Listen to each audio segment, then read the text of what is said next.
अस्सलाम वालेकुम जी। एक पाकिस्तानी लड़के की धूम मच गई है। उसने एक एप्लीकेशन बनाई और अरबपतियों की फहरिस्त में आ गया। अमेरिका में था, कराची का लड़का है। शुक्र करें वहाँ पर चला गया। यहाँ पर होता तो कोई ट्वीट करके जेल में पड़ा होता। आज तफ्तीश हो रही होती, इन्वेस्टिगेशन हो रही होती, रियासत मुखालिफ कहा जाता। पाकिस्तान में रहता तो कभी ये कर्सर नाम की ऐप ना बना सकता। इलॉन मस्क कभी उससे ये ऐप खरीदता मत। तो अच्छी बात है। दूसरी तरफ स्ट्रेट ऑफ हॉर्मोज का जो फड्डा है वो फड्डा बढ़ता जा रहा है जनाबे वाला। ट्रम्प कह रहा है हम इसको कंट्रोल करते हैं, ईरानी कहते हैं चल भाई ना सिधरो। ईरानियों ने पहला ऑफिशियली क्लेम आज कर दिया है कि उन्होंने toll tax straight of Hormuz का वसूल कर लिया है, फॉर्मलाइज कर लिया उन्होंने। अब ये स्ट्रेट ऑफ हॉर्मोज जो है ये जल्द ही स्ट्रेट ऑफ ईरान बनता हुआ नजर आएगा। उसके अलावा बात करूंगा तहरीक इंसाफ में क्या इत्तेहाद टूट रहा है, अंदरूनी बगावतें हो रही हैं। महमूद खान अचकज़ई और अल्लामा राजा नासिर अब्बास साहब, ये दोनों हजरात उदास हैं, बीमार हैं, छुपे हुए हैं। साथ साथ जो खबर नई मशरफ भट्ट साहब ने दी थी कि इमरान खान अपने वकला से नाराज़ हैं, उसका डिनायल आया है, उस पर बात करूंगा। लेकिन सबसे पहले बताऊंगा आपको, बहुत सारे लोग ये सोच रहे हैं कि इस्लामाबाद क्यों बंद है भाई, क्या वजह है पिंडी बंद है, क्या वजह है मोटरवेज बंद है। ये सारी चीज़ें आपको समझाऊंगा क्योंकि मैं हूं अदील राजा और आप देख रहे हैं मेरा यूट्यूब चैनल। सब्सक्राइब करना है भाई, कमेंट लाजमी करने हैं। जो वीडियो देखे कमेंट लाजमी करें। जो वेले बंदे वीडियो देख के कमेंट के बगैर चले जाते हैं, आपकी नाक के बाल आपकी मूंछों से अल्लाह करे लंबे हो जाए। और साथ साथ सुपर थैंक्स और मेंबरशिप का ऑप्शन आपके पास मौजूद है। अच्छा भाई, हमारे एक सोर्स ने हमें बताया है कि जनाबे वाला जो अमेरिका की टीमें आई हुई हैं वो सरीना होटल में ठहरी हुई हैं। सरीना होटल रेड जोन में वाक़या है। साथ साथ उनका ये कहना था कि जो अमेरिकन हैं उनकी डिमांड है, उन्होंने कहा था, ये स्पेसिफिकली कहा था कि इस्लामाबाद शहर में मेहरबानी करके कंटेनर शंटेनर ये वाला काम नहीं करना, कि इस तरह वो नज़र ना आए कि सामने कंटेनर की दीवारें और हमें पता ना चले कि पीछे क्या हो रहा है। The line of sight has to be very clear because vice president आ रहा है, we need our own security team, सब कुछ ग्राउंड पे। साथ उन्होंने ये भी कहा था कि भाई जिधर वाइस प्रेसिडेंट होगा वहाँ कोई बंदा आ जा नहीं सकेगा, इट विल नॉट बी शाराए आम। तो इसलिए उस रेड जोन को सील करना तो चले मुझे समझ आता है, लेकिन फिर वो रेड जोन एक्सटेंड हो गई।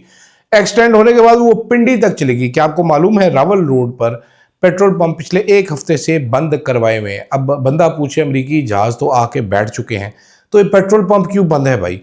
आपको क्या पता है कि आपने अगर बाहर के शहर से आना है तो मोटरवे से उतरने नहीं दे रहे गाड़ियों को? वहाँ पर क्या मसला है मुझे नहीं समझ आ रही।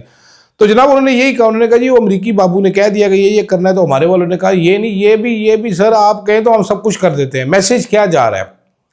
हम बॉस हैं, हम पूरा मुल्क बंद कर दें, अरबों रुपया हमारा नुकसान हो जाए लोगों का, हमारी आवाम को कारोबार का जो है वो बढ़ जाए उनका, कोई मसला नहीं सर। आप चिल करें सरीना, स्विमिंग पूल में कच्चे पा के नहाएं, डुबकियाँ लगाएं, वहाँ पर जिम करें, बेहतरीन खाने खाएं सर, हमारी हॉस्पिटैलिटी एंजॉय करें।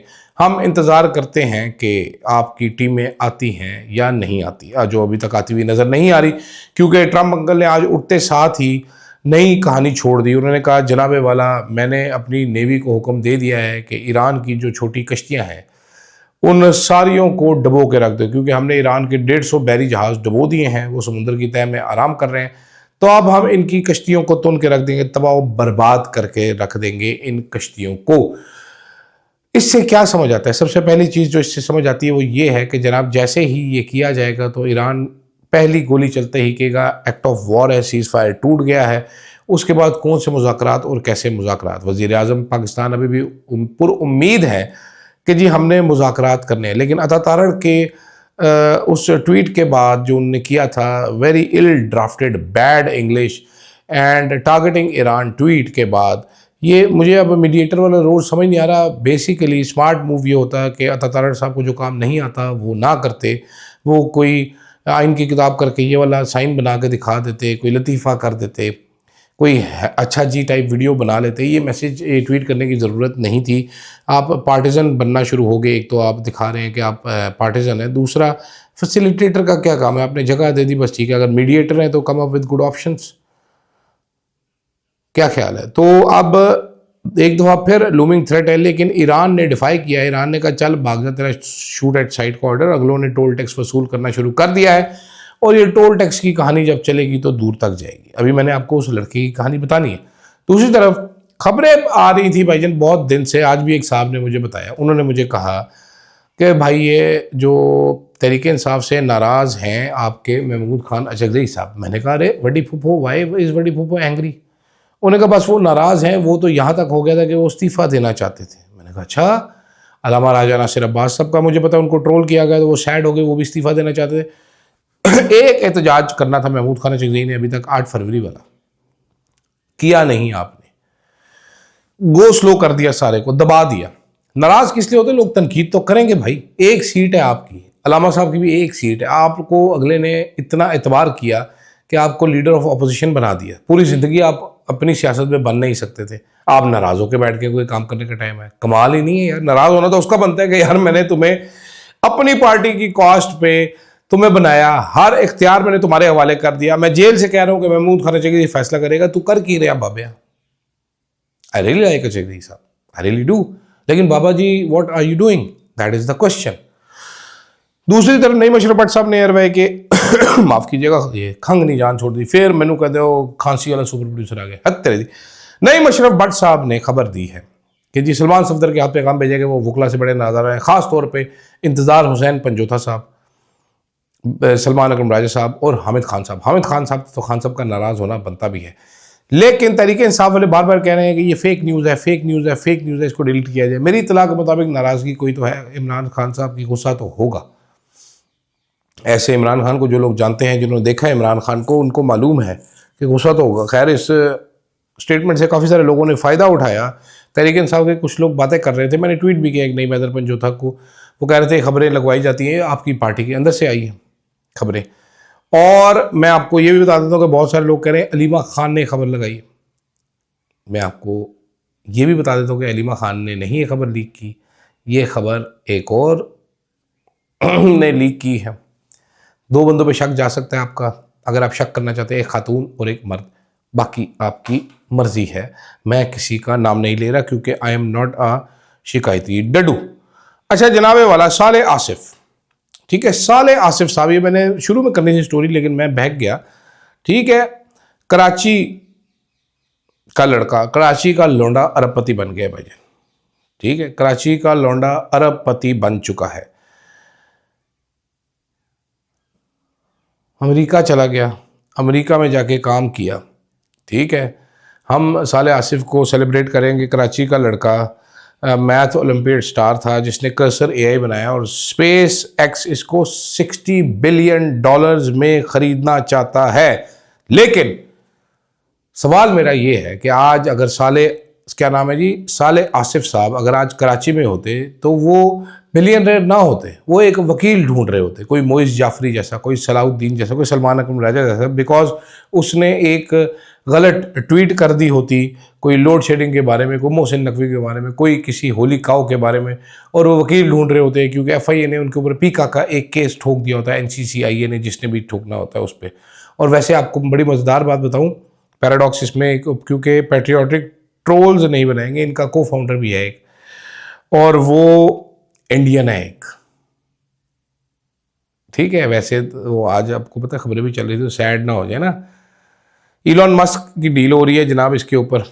ठीक है, तो मुझे बड़ा इंटरेस्टिंग लगा ये, मैंने कहा आपको बताऊं सही कि आज अगर ये साले साहब पाकिस्तान में होते, पाकिस्तान में भाईजान आपको पता है यहाँ पर सर इस तरह नहीं होता, यहाँ पर पैटर्न बड़ा क्लियर है, यहाँ पर आपको इनाम नहीं दिया जाता, यहाँ पर आपकी तफ्तीश की जाती है, आपकी ट्वीटों पे तशवीश हो जाती है। जाते जाते हमारे एक चीफ जस्टिस साहब हैं, जस्टिस जनाब या अफरीदी साहब, ये घोड़ा पाल चीफ जस्टिस हैं, इनको घोड़ा इन्होंने पाला हुआ है, हॉर्स राइडिंग करते हैं, बड़े राइडर हैं, इंसाफ नहीं देते, ये इंसाफ से फरारी हैं। ये जब चीफ जस्टिस नहीं थे तब भी कोई मुश्किल केस आता था तो रिक्यूज़ कर जाते थे। अब भी देख लीजिए, ईमान मज़ारी का केस अभी तक नहीं लगाया, इमरान खान से इनके कहने के बावजूद मुलाकात नहीं हो सकती, इमरान खान के केसेस पिटिशन ये नहीं सुनते, बिजी रहते हैं। वो कई लोग बताते हैं मेन्यू डिसाइड करते हैं, चिकन कढ़ाई बनेगी आज, आज ये बनेगा, ये शौक बड़ा है।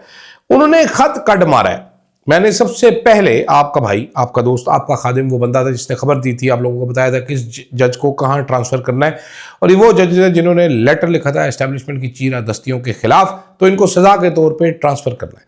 तो आज याह्या अफरीदी साहब बड़ा भाषण दे रहे थे। ये वो याह्या अफरीदी साहब हैं जो वो डिसाइसिव वोट देने वाले थे जिसकी वजह से जस्टिस सरफराज डोगर साहब को इस्लामाबाद हाई कोर्ट लेके आया गया, फिर चीफ जस्टिस बनाया गया।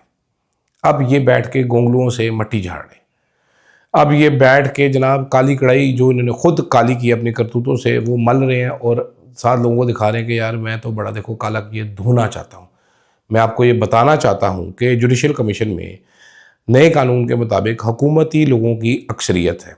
कानून के मुताबिक अगर चीफ जस्टिस जुडिशल कमीशन का इजलास नहीं रिक्वेजिशन करेगा तो हुकूमती अक्सरियत के लोग एक लेटर लिख के अक्सरियत साइन करेगी तो इजलास रिक्वेजिशन हो जाएगा। वहाँ पर ये एजेंडा भी आ जाएगा, वोटिंग भी होगी और ये जजेस ट्रांसफ़र भी हो जाएंगे। तो ये काजी फाइज ईसा का जानशीन ये सिर्फ मगरमच्छ के आंसू बहा रहे हैं काजी साहब। ये काजी याह्या अफरीदी साहब, जनाब जस्टिस याह्या अफरीदी साहब, ये मगरमच्छ के आंसू बहा रहे हैं सिर्फ। ये सिर्फ आवाम की नज़रों में अपनी कोई इज़्ज़त बनाना चाह रहे हैं। ये एक टोपी ड्रामा कर रहे हैं। इनका बयान ज़्यादा सियासी है, इसका हकीकत से कोई ख़ास ताल्लुक़ नहीं है। अगर इन्होंने करना होता कुछ तो पहले करते। आज करना है तो सुप्रीम कोर्ट में ईमान मज़ारी की पिटीशन पड़ी है, चल वही सुन लो, बाकी छोड़ो, तुमने जजों को क्या रोकना है। सबको पता है गालिब इस शहर में तुम्हारी औकात क्या है। ठीक है, ये प्रेस रिलीजें जारी करने जो कि रह गए कि आज मैंने 122 के निपटा दी। Nobody cares, nobody wants to listen to what you are saying और डूइंग, मतलब पता ही है आपको। ठीक है, तो इसलिए रहने दीजिए ये ट्रांसफ़र के ड्रामे, और ये हम इधर ट्रांसफ़र कर देंगे, हम उधर भेज देंगे, हम ऐसे कर देंगे, हम वैसे कर देंगे। आप लोगों ने इस मुल्क के एक इदारा फाइनल आर्बिट्रेटर जो होता था जिसके पास लोग जाते थे कि भाई हमारा ये मसला हो गया, हमारी सुलह करा दो, आपने उसको बर्बाद करके रख दिया। आपने उसकी पावर निकाल दी, उसके दांत निकाल दिए, उसको एक खसी बकरा बना के रख दिया जो मैं कर सकता है लेकिन टुड किसी को नहीं मार सकता, टक्कर नहीं मार सकता किसी को। आप लेट गए ताकत के आगे सिर्फ अपना ओहदा हासिल करने के लिए। अगर आप सब्र करते तो आपको चीफ जस्टिस बनना ही था, बारी तो आपकी आनी ही थी, लेकिन आपने सब्र नहीं किया, अपने ही दोस्तों की पीठ में छुरा घोंपा। तो आज क्या रोते हो, आज क्या ये ड्रामेबाजियाँ करते हो? People can see through you now. The judiciary is dead in Pakistan. आपको इंसाफ चाहिए, नहीं मिलेगा। आपको वो मिलेगा जो हुकूमत चाहेगी।